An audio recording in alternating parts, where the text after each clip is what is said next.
həbs olunanda mən NİDA vətəndaş hərəkətinin üzvü özümə elan etmişəm. NİDAçılar da bunu demək qəbul etmişdilər.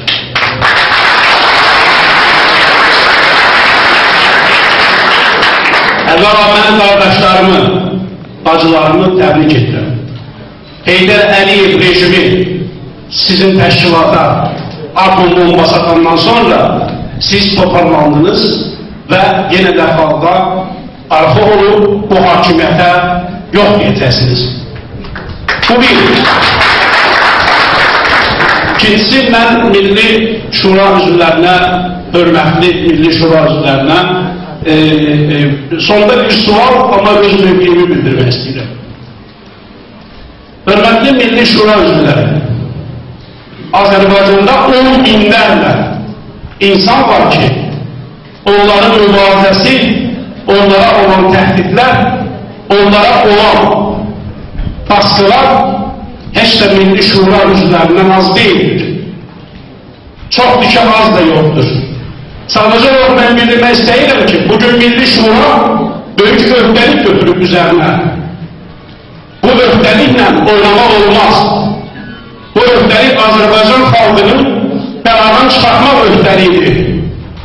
Tərəddüdlər, nə bilim nələr, mən sizə bir fakt deyirəm. 20 dənə rayonda oluşan, 20 rayonun 20'sində də Milli Şuranı mən də təbrik etmişəm. Mən də Rüstəm müəllimin deyirəm ki, xalqa izah edirəm ki, bu ən yaxşı variantdır. Amma mən, kimlər məni Milli Şurada görmək istəməzsə, ona mən savab bildirirəm. Ən əsasından ömrə ki, biraz məsuliyyətdən uzaq oldum mən. Mənim məsuliyyətim başqa idi. Mən istəyirdim bu cavanların qarşısında gedib, sözün əsl mənasında namusuma and olsun şəhid olmaq belə idi. Mən minnətdarlığımı bildirirəm ki, bu şəhidlikdən biraz çəkindirdi məni. Amma mən xahiş edirəm bir səbəb, hamınızdan xahiş edirəm. İndi biz sosial şəbəkələrdə görürük, altdan siyasi savada olmayanlar bir-birlərinə söz atır, bir-birlərinə söz deyir. Bilirsiniz nədir? Gəlin bu demokratik hakimiyyəti quralım, ondan sonra kim kimdir, bəlli olacaqdır. Mən sizin hamınızdan xahiş edirəm, bir nöqtəyə vurun, vicdanıma and olsun, mən and verirəm. Bugündən belə hər şeyi unudun, mübarizədə olun. Bir də sizə deyirəm, siyasətçilər bəzən bunu demək istəmir, amma mən siyasətçi deyiləm, büyük müdafiəçiyəm və çox gözəl bilirəm. Min Amerika olsa, min Avropa olsa, hamısı boş şeydir Azərbaycan xalqının qarşısında. Sözü Azərbaycan xalqı deyəcək. Bir də Milli Şura üzvlərindən bir qardaş kimi xahiş edirəm. Bugün elə bir situasiya yaranıb ki, Azərbaycan xalqının, Azərbaycan millətinin tarihi Rüstəm İbrahim bəylə bağlı olub. Hər şeyi Allah verir, hökum verir. Sual vermək istəyirəm, birdən qəflətən, məsələ bir ciddi bir hərəkət olsa, ya gələ bilməsə, ya da ki, öz mövqeyindən imtina etsə, kim cavab edib daşıyacaq ona? Sağ olun. Mübarizə dəstəyirəm, sağ olun. Eşitdik, dəqiq olaraq kimin cavablarını falan istəyirsiniz? Kimi? Əli bəy. Niyə mən ayrımalıyam? Əli bəy, İsa bəy. Mən heç kəsi ayırmıram. Mən sadəcə olaraq deyirəm ki, bugünlər böyük bir partiya, mən onları iki qardaş partiya adlandırıram. Müsavat və Xalq Cəbhəsi partiyası kimi bildiyi deyirləri öz ambisiyalarından imtina edin. Belə deyək, siyasətçi olmayan, özünə deyil siyasətçi deyiləm. Onun üzərində böyük öhdəlik götürürlər və bununla da öz üzərlərində böyük öhdəlik götürürlər. Sabahları Rüstəm müəllim o ideyadan imtina etsə və yaxud da hər hansı bir Allahlarına tərəfindən ölüm də hüküm ola bilər. Hər şey olsa, biz deyirik. Qaldırmaq mümkün deyil. Risklər həmişə var və olacaq. Eyni məntiqlə demək olar ki, birdən Xalq Cəbhəsi partiyasının sədri ilə bağlı həmin o gözlənilməz hadisələr olsa, Xalq Cəbhəsinin üzvləri eləyəcək. Onların hansı qarantiyası var ki, həmin hadisələr məsələn Xalq Cəbhəsinin sədri ilə bağlı olmayacaq. Yaxud Müsavat Partiyasının başqa partiyanın sədri ilə bağlı belə risklər ola bilməz. Ona görə də riskləri %100 qarşılamaq fikrinə düşmək yanlışdır. Hal-hazırda 3 ay vaxtımız var. Qərarı yekilliklə vermişik. Kim bunu istəmirdirsə, gərək əvvəlcədən özündə güc tapıb, deyərdi ki, mən bunu istəmirəm. Qərarı Azərbaycan cəmiyyəti az qala onun təmsilçisi olan Milli Şura yekilliklə verir. Yekilliklə qərar verəndən sonra, bəli, bir daha təkrarlayıram. 3 aylıq seçki kampaniyası dövründə özümüzü negativlərə kökləməli deyilik. Tərəddüd içində qalmalı deyilik. Hələ ki, Rüstəm bəy heç bir əsas verməyib ki, onunla bağlı biz etimadsızlıq fikrinə düşək. Qalan məsələlər isə Allahın hökmüdür. Niyə Rüstəm bəylə bağlı ola bilər? Bizim hər birimizlə bağlı ola bilər. O zaman neyin yediyik ki? Situasiya uyğun addım atacağıq. Hər zaman risklər var, siyasətə girənlər bu risklərdən xali deyil. Situasiya real olaraq nəyi tələb edəcəksə o qərarda verəcəyik. Mən öz risklər, mən razı deyirəm əlbəli deyilən, öz risklər. Niyə? Çünki 9 milyon xalq, bu günləri bir dəqiqə, 9 milyon xalq bugün nə gündədir hamı bilir.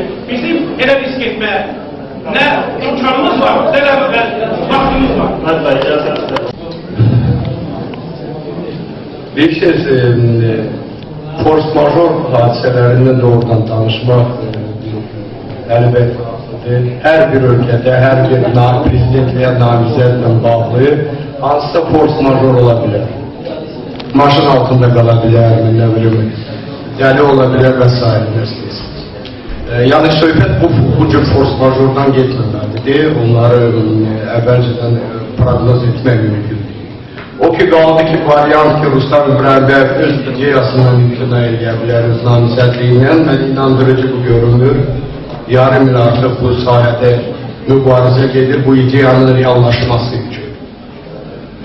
Və əsas da yoxdur bu cür fikirləşməyə. Ona görə ki, vahid namizəd olan Ruslan İbrahimbəyev bir otusunda gəlirəm Bakıya konkret görüşlər keçirməyə, işi davam etməyə. Və belə bir vəziyyətdə biz necə fikirləşə bilərik ki, bu adam dayandı, döndü, öz missiyasından imtina edir. Və üstəlik də sualla cavab vermək olar. Yaxşı, 9 milyonluq Azərbaycan xalqını doğrudan hansısa riskə salmaq düzgündür. Lakin siyasətdə doğrudan da 100%'lik garanti yoxdur və sualla cavab vermək bəs alternativdir. Hansı başqa var? İndiki var. İndiki məqamda seçkiyə 3 ay qalmış. Yeni Milli Şura yaradaq, yoxsa mən bilən əvvəlki illərdə bu qədər ajantaj olmurdu. Məni biraz o mağazada təəccübləndirir. 20 ildir biz seçkiləri görmüşük. Həm prezident seçkiləri, həm parlament seçkiləri, həm bələdiyyə seçkiləri.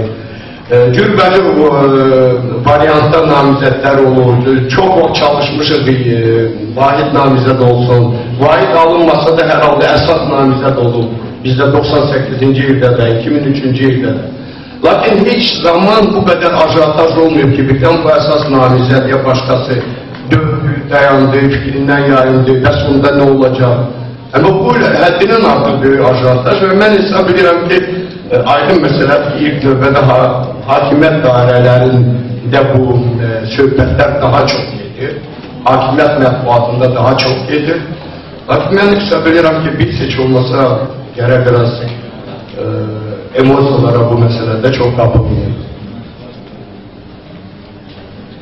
Vidadi bəy hər zamanki kimi açıq danışır və açıq şəkildə də soruşdu ki, uğursuzluq olsa kim məsuliyyət daşıyacaq? Mən də həm Vidadi bəy soruşduğu üçün, həm də gənclər auditoriyasında olduğu üçün tam açıq danışmaq istəyirəm. Məsuliyyət olacaq ki, hamımız məsuliyyət daşıyacaq, uğursuzluq olacaq. Kimsə çox, kimsə az, ancaq hamımızın məsuliyyətidir. Ona görə də hamımız bir yerdə bu ideyanın gerçəkləşməsi, müsbət, uğurlu olmasına çalışmalıyız. Hər birimiz əlimizdən nə gəlirsə artıqlaması ilə bunu etməyə çalışmalıyız. Bizim müsavatda mövqeyinə gəldikdə isə, çünki həm sualda, həm də cavablarda dolayısıyla ondan bizim də mövqeyimiz xatırlanır. Bizim mövqeyimiz belədir. Bu ideya 2 illik keçid dövrü və partiyalara birbaşa bağlı olmayan intellektuallardan birinin vahid namizəd müəyyənləşməsi ideyası bu saat hakim kəsilib cəmiyyətə Eyni zamanda bu ideyanın mərciflərindən biri də bizik. Müsavat Partiyası olaraq bizik və mənəm. Mən burada prioritet söhbət aparmıram, bu ideyanın çoxlu mərcifləri var. Biz də bunun tərəflər olmuşuq. Hər halda Zəfər bəylə Nəbi bəy təsdiq edirlər ki, İctimai Palatanın rəhbərliyində Koordinat Şurasında bu mövzular müzakirə olunarkən və bir çoxları deyərkən ki, vahid namizəd ya müsavatdan ya cəbhədən olmalıdır. Mən dəfələrlə demişəm ki, bu vacib deyil. Ola bilər ki, vahid namizəd ziyalılardan biri olacaq, intellektuallardan biri olacaq. Və bu müsavat üçün tamamilə mümkün bir variantdır. Bizim yanaşmamız bir qədər fərqliydi. Biraz vaxtınızı almış olsam da çıxışlarımızda az danışdığımız üçün bəlkə bağışlayarsın məni. Bunu izah etmək istəyirəm. Mənim və Müsavat Partiyasının vahid namizədlə əsas namizəd məsələsinə fərqli münasibətimiz var. Biz əsas namizəd konsepsiyasının hər zaman tərəfdarı olmuşuq. Və bu sadəcə söz fərqi deyil, vahid namizəd, əsas namizəd. Vahid namizəd indiki situasiyadır. Demokratik müşərriyə vahid namizəd müəyyənləşdirir və bütün qüvvələr həmin vahid namizədin ətrafında onun uğuru üçün birləşirlər. Əsas namizəd konsepsiyası ondan ibarətdir ki, demokratik müşərriyyənin real müxalifətin istər siyasi partiyalardan, istər ictimai təşkilatlardan, istər ayrı ziyalılar, gerçək müxalifətdə olan ziyalılar namizədliklərini irəli sürürlər. Seçki kampaniyasına başlayırlar. Seçki kampaniyasının bütün dövrlərini bu qüvvələr bir yerdə aparırlar, birlikdə hərəkət edirlər, koordinasiya edirlər addımlarını, görüşlərini, gerəkən zaman bir yerdə də keçirdirlər bu görüşləri. Seçkilərin azad və ədalətli olması üçün, demokratik seçki mühiti yaranması üçün, seçkilərin müşahidəsi üçün birgə çalışırlar, birgə bir sistem qururlar. Və zaman-zaman vəziyyəti dəyərləndirirlər. Hansısa mərhələdə artıq qeydiyyat mərhələsi keçəndən sonra, seçkiyə yaxınlaşandan sonra baxırlar ki, bu real müxalifətdən, demokratik müşahidədən, seçkilərdə iştirak edən namizədlərin içində kimsə görünür ki, qabaqdadır, kimsə cəmiyyətlə daha yaxşı bütünləşə bilir. Cəmiyyətin diqqətini daha çox cəlb edə bilirdir və o qüvvələrin arasında, o şəxslərin arasında danışıqlar olur. Həmin şəxs o mərhələdə əsas namizəd kimi qəbul edilir, yəni əsas namizədi partiyalar müəyyənləşdirmirlər, xalq müəyyənləşdirir. Vahid namizədi isə bir növ partiyalar, ictimai təşkilatlar, bir növ intellektuallar bir yerdə müəyyənləşdirirlər. Elə bil ki, Roma papasının indi kardinallar yarışıb bir yerdə müəyyənləşdirirlər. Ancaq mən əminəm ki, nə zaman sonra da islahat olacaq və Roma papasında bütün katolik icması bir yerdə müəyyənləşdirəcək. Kardinallar müəyyənləşdirməyəcəklər. Və mənim konsepsiyam, bizim konsepsiyamızda əsas namizəd ondan ibarətdir ki, o halda əsas namizədi xalq müəyyənləşdirir. Siyasi partiyalar yox, ayrı siyasətçilər yox, ayrı ziyalılar, intellektuallar yox. Amma bu il bu konsepsiya dəstək almadı cəmiyyətdən. Keçəsinə qalsa, siyasi dairələrdən də dəstək almadı. Bəzən deyirlər, çoxlu namizəd var və s. və s. Çoxlu namizəd yoxdur, çox az namizəd var. Nə qədər adam bu il seçkilərdə işləklə bağlı öz iradəsini ortaya qoyub, mövqeyini açıqlayıbdır. Nə qədər adamın təmsil etdiyi təşkilat onun namizədliyi barədə qərar qəbul edir. Çox az namizədlər var. Və bizim məsələyə yanaşmadakı fərqli cəhətlərdən biri də budur ki, mən sadəcə olaraq vahid namizədi güzəştə getməyi fədakarlıq hesab edəmirəm. Bu öz yerində, bu da bir fədakarlıqdır. Amma bu il seçkilərdə iştirak etmək daha böyük fədakarlıqdır, nəyə getməmək. Çünki seçkilərdə iştirak bəziləriniz elə gələ bilər ki, bu rahat bir şeydir, namizəd irəli sürülür və adam da biraz tanınırsa daha da çox tanınmağa başlayır, tərəfdarlar onu tərifləməyə başlayırlar. Amma bu avtoritar, quldur bir rejimin qarşısında, quldur bir hakimiyyətin qarşısında prezident vəzifəsini iddia eləmək, elə bil ki, onlar bütün Azərbaycanın öz şəxsi sərvətləri hesab edirlər və kimsə çıxır deyir ki, mən bu sərvəti səndən alıb xalqa qaytaracağım. Və həmin adama özlərinin şəxsi düşmənləri kimi baxırlar. Həmin adama qarşı bütün böhtan, yalan, təhqir maşınları işə düşür. Həmin adamın özü və yaxınları, ailə üzvləri, silahdaşları təzyiq altına, represiya altına düşürlər. Yəni bu, quldur rejimdən hakimiyyəti alıb xalqa qaytarmaq mənim üçün böyük bir fədakarlıqdır. Və Rüstəm müəllim də bu fədakarlığı boyunda götürübsə, mənim ona ingər edə bir intellektual kimi hörmətim var etsə, bu məsələt üzərində götürübsə, hörmətim 2-3 qat artır. Bu baxımdan bizim mövqeyimiz bu ümumi konsepsiya uyğundur ki, vahid namizədin olmasını cəmiyyətin əksəriyyət istəyirsə və biz də demişdik ki, intellektuallardan biri olar. Rüstəm müəllim də bu fikirdədir, ziyalarımızın da bir çox fikirdədir. Digər partiyalarda bu fikrə sıcaq yanaşırlarsa, biz bunu qərarlaşdırırıq. Amma ondan sonra Vidadi bəyin dediyi, bir çoxların dediyi və mənim də Milli Şuranın 2 iyul sessiyasında dilə gətirdiyim risklər gündəmə gəlir. Qeydiyyat məsələsi və digər məsələlər. Bu risklər var təbii ki və risklər həmişə var və təbii ki risklərə hazır olmaq lazımdır. Hansı risklərin ki qarşısını almaq mümkündür, onun qarşısını alırsan. Hansını ki hesablayırsan, görürsən ki qarşısı alınmazdır. Əgər sən vətən üçün, millət üçün, insan üçün, azadlıq üçün, ləyaqət üçün nə istiqvarda aparsansa, bu riski də göz önünə alıb irəli getməlisən. Amma hansı riskin bir qarşısı alına bilir, onun da qarşısı alınmalıdır. Bəzən görürsən ki şəbəkələrdə digər imkanlardan istifadə edilməyən suallar səsləndirirlər. İlk nəzərdə çox məntiqli suallardır ki, başqa namizədlər də qeydə alınmaya bilər və s. Təbii ki, elədir. Amma yəqin ki, xəbəriniz var ki, paraşüt idmanında əsas paraşütlə yanaşı bir ehtiyat paraşüt də olur. Nisbətən kiçik həcmli paraşüt olur. Və bəzən paraşütçülər həmin o ehtiyat paraşütlə istifadə etməyə məcbur olurlar. Həmin məntiqlə soruşma olar ki, birdən ikinci paraşüt açılmadan ondan nə edəcəksin? Gözəl məntiqdir. Amma hər halda paraşütlərin sayını sonsuzluğa qədər də çoxaltma olmazdır. İdeya ondan ibarətdir ki, əsas paraşütün açılmaması tutaq ki, mində bir ehtimaldır. Və əsas paraşüt açılmırsa, ehtiyat paraşütün açılmaması ehtimalı o da mində bir ehtimaldır. Və bu 2000-də bir ehtimal olmur. Ehtimal nəzəriyyəsinə görə bilirsiniz ki, artıq o mini bu minə vurmaq lazımdır. 2 paraşütün ardıcı olaraq açılmaması ehtimalı milyonda birdir. Yəni paraşütlə göydən tullananlar milyonda bir ehtimalla paraşütsüz yer vermək məcburiyyətində qala bilərlər. Hər halda bu risk maşına minib harasa getmək riskindən çox deyil. Uçaqla uçmaq, qatarla getmək, gəmiyə minmək riskindən çox deyil. O hesablanıb hamısı. Və biz də həmin sessiyada bildirdik ki, Rüstəm müəllimin namizədliyi qeydə alınana qədər müsavatın məclisinin seçkiləri işlərlə bağlı qərarı qüvvədə qalacaq. Bu çox ölçülüb biçilmiş, müsavat baxımından şübhə, tərəddüd yeri qoymayan, çox dəqiq və bütün demokratik düşərgənin maraqlarını nəzərə alan bir qərardır. Biz öz namizədliyimizi Milli Şuraya təklif eləmirik. Biz demirik ki, Milli Şura müsavatın başkanını vahid namizəd kimi qəbul edəsin. Biz sadəcə olaraq xatırladırıq ki, bu risk var və bu riskin qabağı alınmalıdır. Və bu riskin qarşısına alınmasının imkanları var. Milli Şurada kifayət edər başqa tanınmış, hörmətli, ləyaqətli ziyalılar da var. Əgər Rüstəm müəllim üzərində biz konsens əldə edə biliriksə, onların üzərində niyə konsens əldə edə bilmirik? Bu qədər siyasi partiyanın, bu qədər gənclər təşkilatının imkanımız yoxdurmu ki, 2-3 nəfər ləyaqətli insanın namizədliyi irəli sürübsün, onlar üçün yetərli imzalar toplanılsın və onların hər biri seçkili iştirakı hazır olsun. 2-3 nəfərin televiziyada çıxış etmə imkanı yaranır. 2-3 nəfərin seçkilərlə görüş kimi legitim miting imkanı yaranır. Bu, indiki situasiyada, Azərbaycanımızın indiki situasiyasındakı görüşlər qadağan, mitinglər qadağan, televiziya yox, bölgələrə səfərlər də yasaqlanıb faktiki olaraq.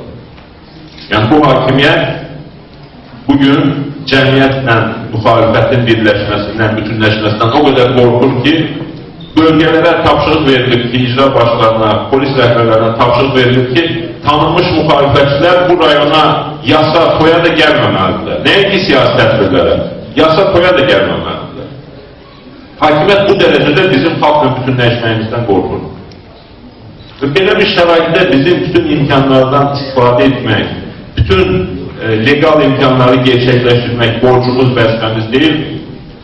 Biz bütün ümidlərimizi hakimiyyətin öhdəsinə buraxıb, hətta biraz da Moskvanın öhdəsinə buraxıb gözləmə mövqeyində olmalıyıq ki, bu məsələ nə ilə yekunlaşacaq. Bu saatı Rüstəm müəllimin dediyi vaxt Azərbaycana dönüb, siyasi prosesin önünə keçməsi, seçki hazırlığının önünə keçməsini bəlkə də Müsavat Partiyasından daha çox istəyən yoxdur. Çünki o, inşallah gələndən sonra mən inanıram ki, oturub bir yerdə söhbət edib, bütün riskləri, bütün variantları hesablayıb, düzgün qərarları qəbul etmək mümkün olacaq. Rüstəm mənim çox təcrübəli, ağıllı bir adam. Və bütün variantları hesablamaya imkanı olacaq. Və o sırf özünü siyasi maraqlarından çıxış etmədiyi üçün bütün variantlara da bərabər yanaşacaq və bunları dəyərləndirməyə hazır olacaq. Mən buna inanıram. və Rüstəm müəllimin gəlməsi, bu prosesin başına keçməsi, seçkiləri bilavasitə hazırlaşmağa başlaması çox önəmli bir mərhələ olacaq. Çünki doğrudan da avtoritarizmdən demokrasiya keçid üçün bugün cəmiyyətin hazır olduğu, bizim hazır olduğumuz model budur. İntellektuallardan birinin vahid namizəd kimi irəli keçməsi. Amma hər bir adamla bağlı risklər var. Açığı Rüstəm müəllimlə bağlı risklər başqa namizədlərdən daha çoxdur. O barədə geniş mən danışmaq istəmirəm. Amma bu heç kimə də sir deyil. Bunu hər kəs bilir. Hakimiyyətdəkilər də bilirlər, bizim dostlarımız da bilirlər, rəqiblərimiz də bilirlər. Bu risklər mövcuddur. Bu risklərin qarşısını Rüstəm müəllim almağa çalışır. Biz də ona tam dəstək verməkdəyik. Mən təsadüfən Müsavat Partisi məclisində bəyan etmədim ki, biz müsavat olaraq Rüstəm müəllimin namizədliyi üçün gələkən 40 min imzanın hamısını toplamağa hazırıq. Müsavat Partisi olaraq biz bunu edə bilərik. Mən bilirəm ki, Milli Şurada xeyli siyasi qüvvələr var, güclü partiyalar var, önəmli gənclər təşkilatları var. Amma hər halda biz bunu boynumuza götürürüksə, həm öz gücümüzə əminik, həm bu ideyaya önəm verdiyimizi nümayiş etdiririk və tərəddüdsüz olaraq Rüstəm İbrahim Bey'in uğur qazanması üçün hər şeyə hazır olduğumuzu bəyan edirik. Amma istənilən halda siyasətçi istənilən bütün mümkün variantları hesablamaq zorundadır.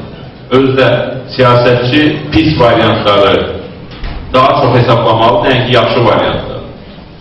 Mən xatırlayıram, 90-cı ilin yanvarın əvvəllərində Xalq Cəbhəsi İdarəyyətində vəziyyəti müzakirə edildik. İdarəyyətdə mən dedim ki, Moskva Azərbaycanı ordu yeritməyə hazırlaşır və əgər biz fəaliyyətimizi martda gözlənilən, 90-cı ilin martında gözlənilən seçkilərə yönəltməyəcəksə, bilavasitə seçkilərə hazırlaşmayacaqsa, Moskva, Kreml hakimiyyəti ayrı-ayrı insidentlərdən istifadə edib ordunu Azərbaycana sokacaq və bu prosesin qarşısını alacaq.